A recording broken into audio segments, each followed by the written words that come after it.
Hello students, welcome to global online. This is Ankita Sood. West Bengal SET paper one के final preparation के लिए logical reasoning unit का complete mock test मैं आपके साथ आज शेयर करने वाली हूं, जो कि अपकमिंग एग्जामिनेशन के लिए बहुत ही ज़्यादा इंपॉर्टेंट है। इस मॉक टेस्ट से आपको एक क्लियर आइडिया हो जाएगा कि कैसे क्वेश्चंस एग्जाम में पूछे जाते हैं एंड कैसे आप इनको सॉल्व कर सकते हो। तो आप सभी स्टूडेंट्स इस सेशन में एंड तक बने रहिएगा। कोई भी डाउट्स हो, कोई भी क्वेरीज हो किसी भी क्वेश्चन में, तो आप कमेंट करके ज़रूर पूछ लीजिएगा, क्योंकि इसमें से एज इट इज़ क्वेश्चन ज़रूर एग्जाम में आएंगे ही। आगे बढ़ने से पहले आपको बता देना चाहती हूँ कि एग्जाम क्वालिफाई करने के लिए पेपर वन प्रिपरेशन पर ध्यान देना बहुत जरूरी है। इसमें आप आसानी से 75 प्लस स्कोर कर सकते हो अगर आप एक स्मार्ट प्रिपरेशन को फॉलो करते हो।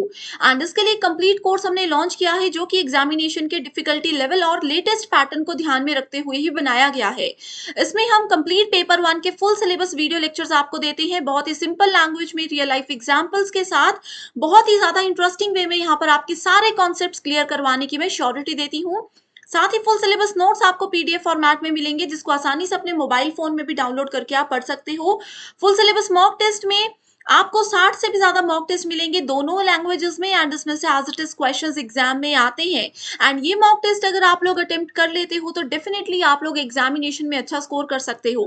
एंड साथ ही 2000 प्लस एमसीक्यू क्वेश्चन बैंक में आपको मिलते हैं previous year questions, most repeated questions and most expected questions. तो हर एक क्वेश्चन के सॉल्यूशन के साथ आपको डिटेल में एक्सप्लेनेशन भी दी जाएगी, ताकि रिवीजन के दौरान भी आपके सारे कॉन्सेप्ट्स क्लियर हो जाएं। ये सभी क्वेश्चंस रिवीजन में आपको बहुत हेल्प करते हैं। सो गिवन व्हाट्सएप नंबर्स पर कांटेक्ट करके आज ही इस कोर्स को ज्वाइन कर लीजिए।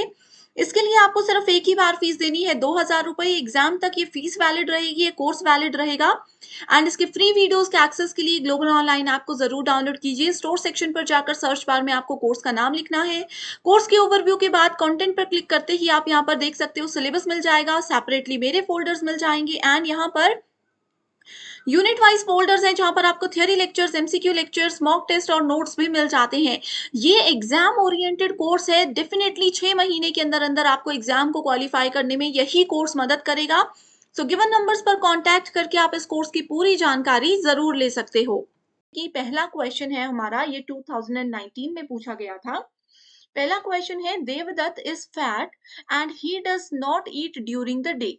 इसमें एक पर्सन का नाम है देवदत्त। इसमें बोला गया है कि ये बहुत मोटा है एंड ये दिन के समय नहीं खाते हैं। Therefore Devadatta is eating during the night. Simple सी चीज है, अगर बोला गया है कि ये दिन में नहीं खाता है, सो हम इससे ये असम्पशंस ले सकते हैं कि ये जरूर फिर नाइट में खाते होंगे। The above example is in classical Indian school of logic is a case of. So ये जो एग्जाम्पल है ये क्लासिकल इंडियन स्कूल के लॉजिक से रिलेटेड है। सो इसको हम इंडियन लॉजिक में एग्जैक्टली क्या नाम से जानते हैं? सो ऑप्शंस है यहाँ पे, कंपैरिजन, इम्प्लीकेशन, परसेप्शन या फिर वर्बल टेस्टिमोनी। सो स्टूडेंट्स, यहाँ पे अगर आप लोगों को इसका आंसर पहले से पता है तो आप उसको किसी नोटबुक में नोट कर लीजिए, एंड वीडियो के एंड में आप लोगों ने कितना स्कोर किया है वो आप हमें कमेंट करके बता दीजिएगा, ठीक है? नहीं पता तो एक्सप्लेनेशन को आप अच्छे से समझ सकते हो। सो यहाँ पे देखो, जब भी हम लोग classical Indian school of logic की बात करते हैं, जहाँ पे अगर हम एक स्टेटमेंट बोलते हैं जिससे कि दूसरी स्टेटमेंट ऑटोमेटिकली अराइज हो जाती है, उस केस में हमेशा हम बोलते हैं कि ये एक इम्प्लीकेशन है, यानी कि ये क्या है, ये एक अजम्पशन है। ठीक है, सो राइट आंसर है यहाँ पे option number 2, that is implication, यानी कि निहितार्थ। इसका एक और एग्जाम्पल एग्जाम में इस तरह से पूछा जा सकता है कि अगर मैं किसी पर्सन ए की बात करूं, आज मैंने पर्सन ए को बोला कि you are looking very beautiful. इसका मतलब ये हो सकता है, पर्सन ए इस चीज को ये सोच सकता है कि मैं शायद आज ही सुंदर लग रही हूँ, डेली मैं सुंदर नहीं लगती। हो सकता है ना यही बात? तो कोई एक स्टेटमेंट के दो मीनिंग निकाल सकते हैं, उस चीज को हम इम्प्लीकेशन यानी कि असम्पशन के रूप में जानते हैं। ठीक है, so this is an example of implication, या फिर इसको असम्पशन बोलते हैं। या फिर अगर हम लोग प्योर इंडियन लॉजिक की बात करें, सो इस चीज को अर्थपति के नाम से जाना जाता है। अर्थपति ये एक प्रमाण का ही टाइप होता है। अर्थपति का मतलब होता है अर्थ की उत्पत्ति, यानी कि अर्थ का मतलब होता है मीनिंग।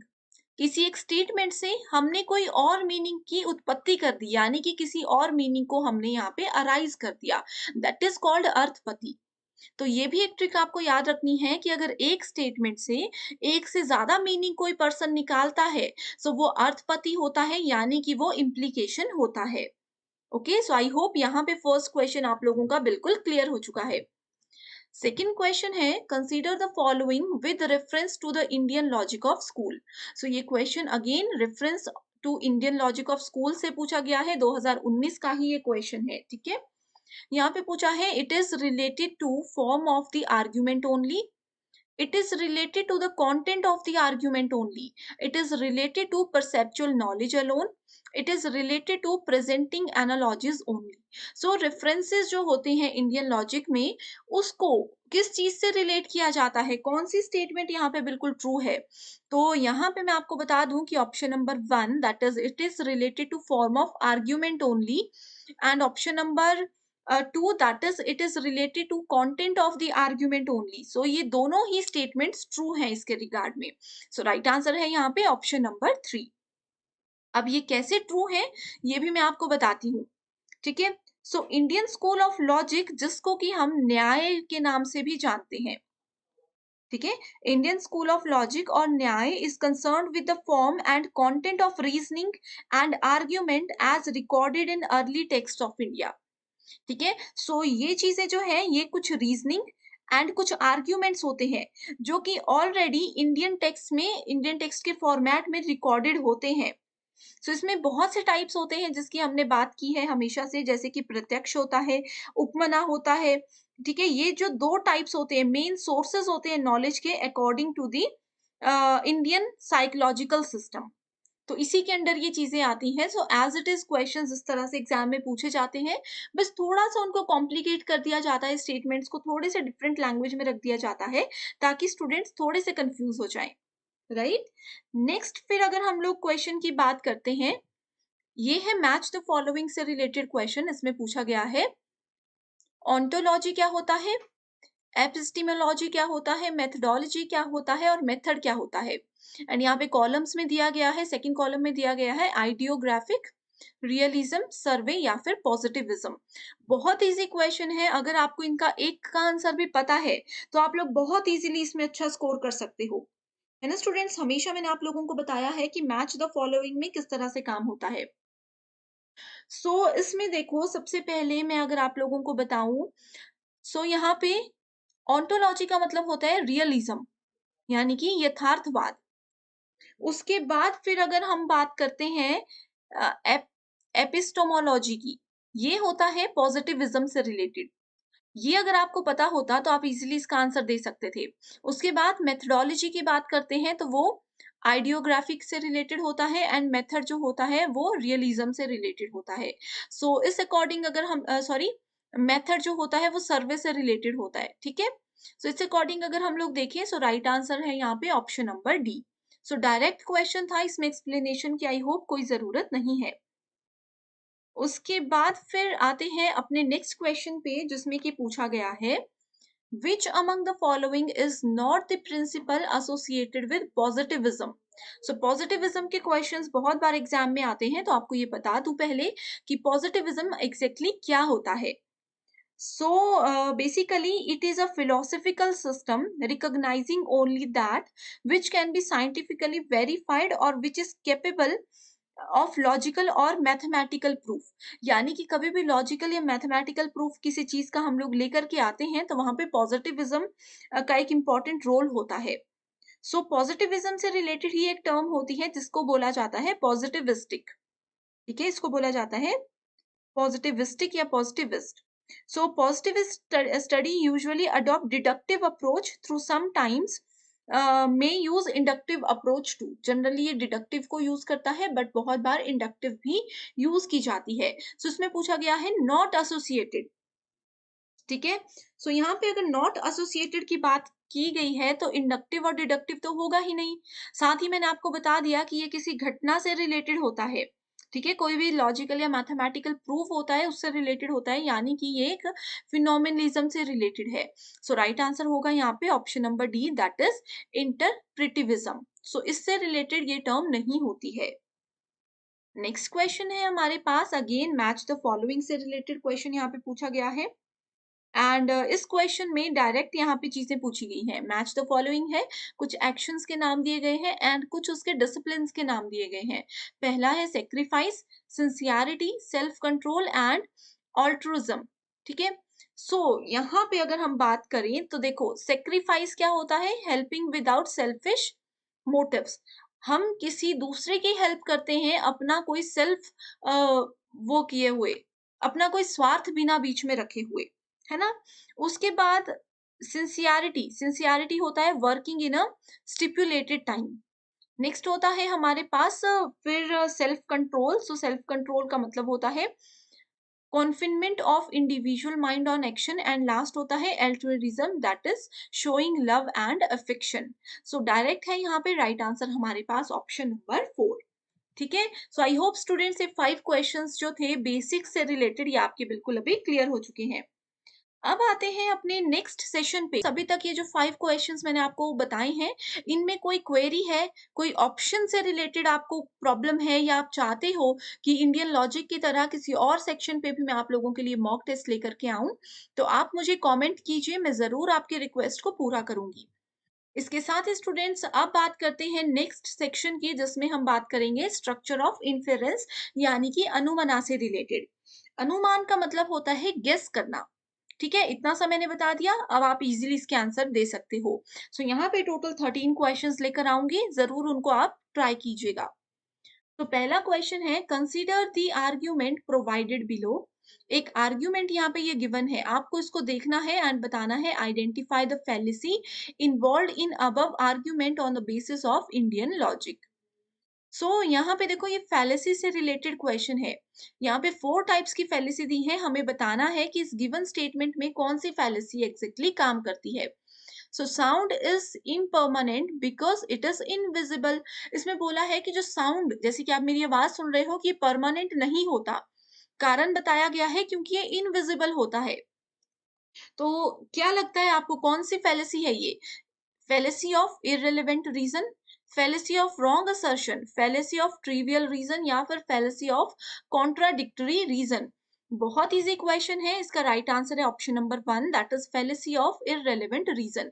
कि इन्होंने यहाँ पे बेकार सा, बिल्कुल बेकार सा रीजन बताया कि भाई साउंड हमें दिखता नहीं है इसलिए वो इम्परमानेंट होता है। मतलब अगर साउंड दिखता होता तो वो परमानेंट रहता, ऐसा तो पॉसिबल ही नहीं है। तो ये है fallacy of irrelevant reason। ठीक है, सो फेलिसी क्या होता है ये आपको पता होना चाहिए। Fallacy of irrelevant reason is a type of inference. ठीक है, फेलिसी हमेशा इन्फेरेंस का ही टाइप होता है, where a reason is given in support of a conclusion but this reason is irrelevant to the truth और फेलिसी ऑफ द कंक्लूजन। यानी कि इसका कोई लॉजिक होता ही नहीं है, बेसिक सी चीज। अगर आपको कहीं पे भी लगता है कि स्टेटमेंट बिल्कुल फालतू है, इसका कोई मतलब ही नहीं है, तो वहां पे आप इररिलेवेंट रीजन दे सकते हो। ठीक है, सेकंड क्वेश्चन है, अगेन सेम तरह का क्वेश्चन है, हमें बताना है कौन सी फैलेसी यहाँ पे यूज हुई है। Sound is impermanent because it is Audible. ये दूसरी शिफ्ट में, 2019 की दूसरी शिफ्ट में आया था कि साउंड इम्परमानेंट होता है क्योंकि ये ऑडिबल होता है, यानी कि ये श्रव्य होता है। सो इसका राइट आंसर होगा fallacy of trivial reason. Trivial reason भी इसको बोलते हैं, यानी कि तुच्छ कारण की वजह से ये फैलेसी, ये भ्रम यहाँ पे हुआ है ना? सो दूसरा यहाँ पे बोला है इररेलेवेंट रीजन। इस तरह से आप लोग देख सकते हो स्टूडेंट्स। यहाँ पे अगर हम देखें, सो इस वाले क्वेश्चन का भी हमारा राइट आंसर है option number 1, that is trivial reason की वजह से ये प्रॉब्लम हुई है। ठीक है, so through sound is audible is true. ये जो स्टेटमेंट है कि साउंड ऑडिबल होता है, ये बिल्कुल ट्रू है। बट ये दोनों स्टेटमेंट्स आपस में लिंक नहीं हो पा रही कि साउंड परमानेंट नहीं है क्योंकि ये ऑडिबल नहीं, क्योंकि ये ऑडिबल है। ये दोनों चीजें आपस में लिंक नहीं हो रही हैं, दैट्स व्हाई इसको हम ट्रिवियल रीजन सेलेक्ट करते हैं। क्यों सेलेक्ट करते हैं इसका आपको एक पता होनी चाहिए एक्सप्लेनेशन, वो ये है कि reason given in support of a conclusion being very insignificant in establishing the truth or felicity of the conclusion। यानी कि सिंपल लैंग्वेज में अगर मैं बताऊं, तो अगर दोनों स्टेटमेंट्स ट्रू हैं, यहाँ पे देखो बिकॉज़ से हमने 2 स्टेटमेंट्स को सेपरेट किया है। दोनों स्टेटमेंट्स ट्रू हैं, बट इन दोनों में आपस में कोई रिलेशन नहीं है, तो इसको हम ट्रिवियल रीज़न मानते हैं। एंड अगर कोई ऐसा केस होता है जहाँ पे एक स्टेटमेंट ट्रू है, दूसरी स्टेटमेंट फॉल्स है, तो उसको हम इर्रेलेवेंट रीज़न मानते हैं। थर्ड क्वेश्चन है यहाँ पे इन्फेरेंस यानी कि जिसको अनुमना बोलते हैं, अनुमान बोलते हैं। In Indian logic is rooted in, so अनुमान का इंडियन लॉजिक में क्या रूट होता है, कैसे इसको निहित किया जाता है। सो यहाँ पे अगर हम देखें, सो हमारा राइट आंसर है option number D, that is invariable concomitance between middle term and major term.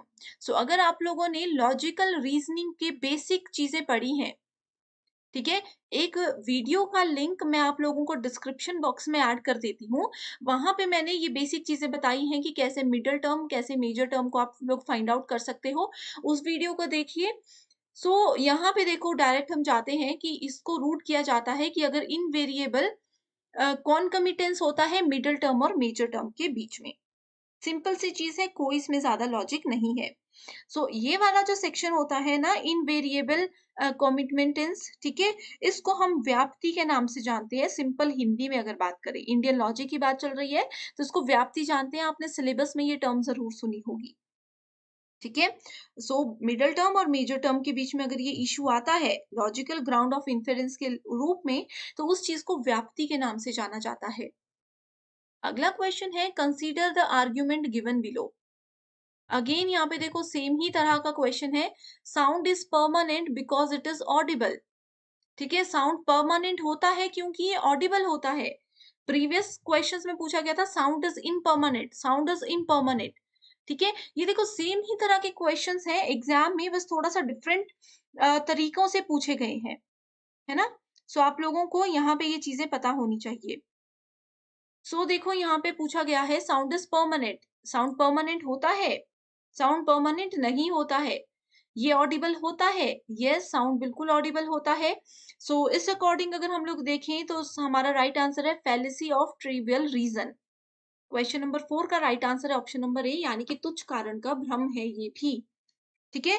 क्योंकि साउंड ऑडिबल है, ये ट्रू है। It is a rather insignificant or trivial reason to support the statement that the sound is permanent. So अगर यहाँ पे trivial reason की जगह पे आपको इनसिग्निफिकेंट लिखा होता, तो वो वाला ऑप्शन भी आप सेलेक्ट कर सकते थे। तो ये डिफरेंट टाइप्स की फैलेसी होती हैं जो कि आपको पता होनी चाहिए। बेसिक से डेफिनेशन पढ़ लो, एक एक रियल लाइफ एग्जांपल सभी टाइप के फैलेसीज के देख लो, इजीली आप क्वेश्चंस को सॉल्व कर पाओगे। नेक्स्ट क्वेश्चन आता है फिर हमारे पास, Which one of the following is signified by the term हेतु? हेतु से क्वेश्चन बहुत बार आते हैं। In the process of अनुमना inference in classical Indian school of logic. So हेतु से related question है कि which of the following is signified by the term हेतु? So जब भी हम अनुमना यानी कि inference की बात करते हैं, so हेतु का क्या significance यहाँ पे होता है? Example provided, statement of reason, proposition to be proved या फिर कंक्लूजन प्रूव्ड। सो इधर अगर हम लोग देखें, सो राइट आंसर है statement of the reason, right. So अनुमना और inference in the Indian logic, Indian school of logic, Indian school of logic को हम न्याय के नाम से जानते हैं, ठीक है। Nyaya philosophy prescribe five stages of argument. So इसमें 5 स्टेजेस होते हैं। पहला है प्रोपोजिशन, दूसरा होता है हेतु, ठीक है, तीसरा होता है उदाहरण, चौथा होता है उपन्याय, नेक्स्ट होता है निगमना। सो यहाँ पे अगर हम लोग हेतु की बात कर रहे हैं, सेकंड पॉइंट की बात कर रहे हैं, ये होता है किसी भी स्टेटमेंट का रीजन। नेक्स्ट है which one of the following हेत्वाभ्यास fallacy is involve in argument sound is element because it is caused. Again देखो सेम ही तरह का क्वेश्चन है कि साउंड एक एलिमेंट है क्योंकि ये कॉज होता है, क्योंकि ये उत्पन्न होता है। इस तरह से यहाँ पे क्वेश्चन पूछा गया है। सो इसमें अगर हम लोग देखें, सो राइट आंसर है विरुद्ध और कॉन्ट्राडिक्टरी मिडल, यानी कि विरुद्ध या विरोधाभासी मध्य स्टेटमेंट है ये। वो कैसे? विरुद्ध हेतुअभ्यास और कॉन्ट्राडिक्टरी फैलेसियस रीजन, इसमें क्या होता है, इसमें मिडल टर्म अबाइड करती है माइनर टर्म को, as well as its opposite, opposite भी होता है, एंड मिडल टर्म अबाइड करती है इसमें किसको, माइनर टर्म को। सो इसीलिए यहाँ पे इस रीज़न को सेलेक्ट किया गया है। अब देखो स्टूडेंट्स, जो भी चीज़ें हैं इंडियन लॉजिक में वो एज़ इट इज़ पूछी जाती है, ठीक है? आप लोग बेसिक डेफिनिशंस भी अगर हर एक चीज़ की पढ़ लेते हो तो बहुत ईज़िली आप आंसर कर सकते हो। नेक्स्ट है यहाँ पे, which one of the following fallacious हेतु middle term is not uniformly concomitant with the major term. अभी देखो प्रीवियस भी हमने यही क्वेश्चन किया, थोड़ा सा ट्रिकी क्वेश्चन कर दिया है, उसी क्वेश्चन को यहाँ पे थोड़ा सा घुमा करके पूछा गया है। सो राइट आंसर है यहाँ पे हमारे पास option number D, that is सव्य विचार। ठीक है, सव्य विचारा इसको बोला जाता है। सव्य विचारा आपने टर्म नहीं सुनी है तो इसका मतलब होता है इर्रेगुलर मिडल, इर्रेगुलर मिडल। ठीक है, सो अकॉर्डिंग टू न्याय सिस्टम ऑफ रिलीजियस फिलोसफी, सव्य विचारा हेत्वाभ्यास occurs when a syllogism has an irregular middle term। अब देखो आपने सिलोजिज्म पढ़े हैं, उसमें दो स्टेटमेंट्स होती हैं जिसमें कि हमारे पास minor term, middle term and major term होती है। ठीक है, सो अगर इसमें कभी भी हमारे पास जो मिडल टर्म है, ठीक है, इसमें कभी भी हमारे पास जो मिडल टर्म है ये रेगुलर ना हो, ये इर्रेगुलर मोड में काम कर रही हो, जिससे कि इन्फेरेंस बार बार इनकरेक्ट हो जाता है, सो उस केस में हम इसको सव्य विचार बोलते हैं। ठीक है, सो जब भी एक मिडल टर्म से रिलेटेड हेतु, जहां पे भी हेतु और मिडल टर्म दो चीजें साथ में आ जाए तो बिना सोचे समझे आपने इस तरह के ऑप्शन को सेलेक्ट कर देना है। ठीक है, इसका एक एग्जाम्पल मैं आपको बताती हूँ, जैसे कि लिखा है ऑल कार्स आर ट्रक्स। ठीक है, दूसरा बोला जाता है बसेस आर कार्स, एंड इसका कंक्लूजन बताया गया है बसेस आर ट्रक्स। सो अगर आप लोगों को मिडल, माइनर और मेजर टर्म फाइंड आउट करने आता है तो आपको पता होगा कि यहाँ पे कोई भी मिडल टर्म रेगुलर नहीं है, राइट? सो आई होप ये क्वेश्चंस आपके बिल्कुल अभी तक क्लियर हो चुके हैं। So next question है question number 8. According to classical Indian school of logic, what is the correct sequence of steps involved in anumana, that is influence? So anumana को influence बोला जाता है, correct sequence यहाँ पे कौन सा है ये आपको बताना है। So right answer है option number D, that is पहला आता है प्रातिजना, ठीक है, जिसको कि प्रतिज्ञा बोलते हैं। हेतु, उसके बाद आता है उदाहरण यानी कि एग्जाम्पल, उसके बाद आता है उपन्याय, उसके बाद आता है निगमना। तो ये एक प्रॉपर सीक्वेंस है अनुमना में काम करने का। नेक्स्ट क्वेश्चन है, द टर्म पक्ष according to classical Indian school of logic refers to which of the following terms in the process of inference. So यहाँ पे न्याय, न्याय की बात की गई है, यानी कि इंडियन स्कूल ऑफ लॉजिक की बात की गई है, एंड इसको इन्फेरेंस से यहाँ पे रिलेट किया गया है। सो जब भी ये दोनों टर्म्स आप लोगों को रिलेट करके पूछी जाए, सो उसका आंसर हमेशा होता है माइनर टर्म। ठीक है, सो यहाँ पे अगर हम लोग देखें, जैसे कि इसमें पूछा गया है, like the Aristotelian syllogism the Indian inference has three terms. Inference में बेसिकली थ्री टर्म्स होती हैं हमारे पास। एक मेजर टर्म होती है, दूसरी माइनर टर्म होती है, एंड तीसरी होती है मिडल टर्म। ठीक है, सो यहाँ पे major, minor and middle term इनको बोला जाता है सध्य, पक्ष और लिंगा। मेजर टर्म को बोला जाता है, नोट कर लीजिए इस चीज को, साध्य। ठीक है, उसके बाद माइनर टर्म को बोला जाता है पक्ष, जो कि किसी के पक्ष में, किसी की साइड लेने के लिए यूज होती है, एंड जो मिडल टर्म होता है उसको बोला जाता है लिंगा। ठीक है, और हेतु रिस्पेक्टिवली। सो आई होप अगर आपने बेसिक्स पढ़े हैं तो ये चीजें आपको इजीली समझ आएंगी। नहीं पढ़े हैं तो जो चीजें मैं नोट करवा रही हूँ इनको कर लीजिए, या फिर ये जो साइंस में बता रही हूँ कि न्याय और इन्फेरेंस की अगर बात की जाए तो माइनर टर्म होता है ऑप्शन में, जैसे 2020 में माइनर टर्म इस क्वेश्चन का ऑप्शन आया था। इस बार हो सकता है सेम क्वेश्चन आए लेकिन माइनर टर्म की जगह उन्होंने पक्ष लिखा हो, तो आपको पता होना चाहिए किसका क्या हिंदी में एग्जैक्टली मतलब होता है। नेक्स्ट क्वेश्चन है, which of the following is not correct with the reference to अनुमना according to classical Indian school of logic. So यहाँ पे बात की गई है न्याय से अनुमना की। ठीक है, ये दो चीजों को रिलेट करके यहाँ पे पूछा गया है कि कौन सी स्टेटमेंट करेक्ट नहीं है। तो इस तरह से जैसे मैंने बताया, classical Indian school of logic को मैंने न्याय लिख दिया, दूसरी टर्म अनुमना हो गई, तीसरी टर्म नॉट हो गई। सिर्फ ये 3 चीज़ों को लिंक करके आपको आंसर ईज़िली मिल जाएगा, ठीक है? सो यहाँ पे अगर देखें सो राइट आंसर है हेतु here is the minor term. मैंने इस क्वेश्चन में भी आपको बताया कि किस चीज़ को क्या बोला जाता है, तो यहाँ पे मैंने हेतु की बात भी की थी, ठीक है? सो हेतु इस केस में क्या है? माइनर टर्म हो जाता है। सो इसमें देखो डायरेक्टली यहाँ पे पूछा गया है अनुमना और inference in classical Indian school of logic has 3 terms minor, major and middle term, ठीक है? जिसको कि साध्य, पक्ष और लिंगा बोला जाता है और हेतु रिस्पेक्टिवली, ठीक है? सो यहाँ पे हमेशा मिडल टर्म को बोलते हैं हम लोग, क्या बोलते हैं? हेतु बोलते हैं। नेक्स्ट है which one of the following is signified by उदाहरण of अनुमना inference and inner logic। अब यहाँ पे अनुमना और उदाहरण की जो है रिलेट करके क्वेश्चन पूछा गया है। सो जहाँ पे भी अनुमना और उदाहरण को रिलेट किया जाए सो वहां पे ये होता है universal proposition along with a sentence. Sentence की स्पेलिंग यहाँ पे थोड़ी सी वो है, ठीक है? सो आपको इस तरह की स्टेटमेंट्स याद रखनी है। सो अनुमना is inference drawn from the information prescribed by the senses and ये जो है ये स्टेट की जाती है बाय कैटेगोरिकल प्रोपोजिशन जो कि यूनिवर्सल या फिर पर्टिकुलर होता है, जो कि यहाँ पे उदाहरण की बात की गई है। सो उदाहरण या तो यूनिवर्सल होता है या तो पर्टिकुलर होता है, यानी कि जो एग्जांपल्स हम देते हैं या तो वो ऑलवेज ट्रू होता है या तो वो कभी ट्रू या कभी फॉल्स होता है। सो इसीलिए यहाँ पे universal proposition along with the sentence statement true है। नेक्स्ट क्वेश्चन है फायर इज कोल्ड। फायर ठंडी होती है बिकॉज इट इज सब्सटेंस, क्योंकि ये एक पदार्थ है। तो आपको बताना है कि कौन सी फैलेसी यहाँ पे यूज की गई है, कौन सा हेत्वाभ्यास यहाँ पे यूज किया गया है, ठीक है? सो यहाँ पे क्वेश्चन नंबर 12 में अगर हम लोग देखें सो राइट आंसर है विरुद्ध, यानी कि कॉन्ट्राडिक्टरी मिडल। सो ये वाला आंसर कैसे इसका ठीक है ये भी मैं आपको बताती हूँ।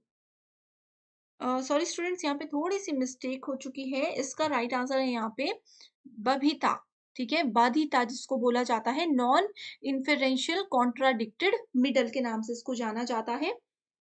तो इसमें राइट आंसर बी है। क्यों यहाँ पे राइट आंसर बी है? क्योंकि देखो अनुमना में यानी कि इन्फेरेंस में या फैलेसी में, ठीक है, ये 3 रीजंस के साथ इन्फेरेंस होती है। यहाँ पे पहली है असिद्ध। असिद्ध कब होती है? इसको इंग्लिश में भी असिद्ध बोला जाता है, ठीक है? ये सिद्ध करना मतलब प्रूव होना, असिद्ध मतलब कि वो प्रूव नहीं हुई है। यहाँ पे देखो ऑप्शन में लिखा है अनप्रूव्ड मिडल टर्म, ठीक है? सो असिद्ध का असिद्ध तब होती है व्हेन हेतु यानी कि ग्राउंड इज अनप्रूव्ड। दूसरी चीज इसमें तब होती है जब हेतु इर्रेगुलर होता है, जिसको कि सर्व विचारा बोला जाता है, राइट? या फिर सव्य विषय बोला जाता है। एंड तीसरी चीज इसमें क्या होती है? तीसरी चीज इसमें होती है सत प्रतिस्पष्टता, जिसका मतलब क्या होता है कि हेतु जो है वो कॉन्ट्राडिक्टेड है बाय अनदर हेतु। सो ये चीजें हैं जो कि आपको याद रखनी है। अब यहाँ पे एग्जाम्पल में इस क्वेश्चन में हमारा राइट आंसर आया है वदिता। वदिता मतलब when another proof contradicts and disapproves the middle term, ठीक है? जब एक पॉइंट जो है वो कॉन्ट्राडिक्ट करता है मिडल टर्म को यानी कि हेतु को, इसीलिए यहाँ पे राइट आंसर है बाधिता। अब हमारा आज का लास्ट क्वेश्चन है consider the example of anumana given below. इसमें बोला गया है mountain is fiery because it has smoke. Whenever there is smoke, there is a fire. Which of the following expresses व्याप्ति relation of invariable कॉनकॉमिटेंस, ठीक है? So यहाँ पे directly जाते हैं राइट आंसर पे। राइट आंसर है option number C, that is the relation of invariable concomitance between fire and smoke, ठीक है? ये क्यों हुआ? क्योंकि vyapti implies a correlation between two facts. यहाँ पे व्याप्ति की बात की गई है, ये क्या करता है? यहाँ पे दो फैक्ट्स के बीच में ये कोरिलेशन बताता है, इसीलिए ये वाली स्टेटमेंट को हमने राइट आंसर सेलेक्ट किया। सो ये थे स्टूडेंट्स, आज मैंने आप लोगों के सामने फर्स्ट सेशन में 5 क्वेश्चन शेयर किए जो कि बेसिक फैलेसी पर बेस्ड थे, एंड दूसरे सेशन में मैंने आप पे 13 क्वेश्चंस आपके साथ शेयर किए जो कि बेसिकली अनुमना पर बेस्ड थे। ठीक है, सो आई होप ये क्वेश्चंस आपके बिल्कुल क्लियर हो चुके हैं। सिंपल लैंग्वेज में कॉन्सेप्ट्स भी क्लियर करने की हमने कोशिश की है। अगर कोई डाउट है, कोई कंफ्यूजन है, कोई क्वेरी है, तो आप हमें कमेंट कर सकते हो। पेपर 1 के साथ-साथ पेपर 2 प्रिपरेशन पर भी फ़ोकस कीजिएगा। एग्ज़ाम ओरिएंटेड वे में कंप्लीट स्टडी मटेरियल हम आपके लिए लेकर आए हैं, जिसमें आपको फुल सिलेबस नोट्स और एमसीक्यूज़ मिलेंगे। इसमें आपको previous year questions, most repeated questions और एक्सपेक्टेड क्वेश्चंस हम देते हैं, जिसमें से as it is questions her bar exam में पूछे जाते हैं। ये स्टडी मटेरियल ना सिर्फ एग्ज़ाम क्वालीफाई करने में आपको मदद करता है, बल्कि इसके बाद इंटरव्यू को क्वालीफाई करने में भी आपको बहुत हेल्प करेगा। सो सब्जेक्ट्स की लिस्ट आपके सामने है, इसमें से अपना पेपर 2 सब्जेक्ट सेलेक्ट कीजिए एंड गिवन व्हाट्सएप नंबर्स पर कॉन्टैक्ट करके आप इसको आज ही जॉइन कर सकते हो। इसके लिए आपको सिर्फ एक ही बार फीस देनी है, 1280 रुपए, एंड मैं आपको श्योरिटी देती हूँ कि जब तक एग्ज़ाम क्लियर नहीं हो जाता, इंटरव्यू क्लियर नहीं हो जाता, तब तक आप इसका बेनिफिट उठा सकते हो। So thank you so much everyone for watching this video and I wish you all the very best.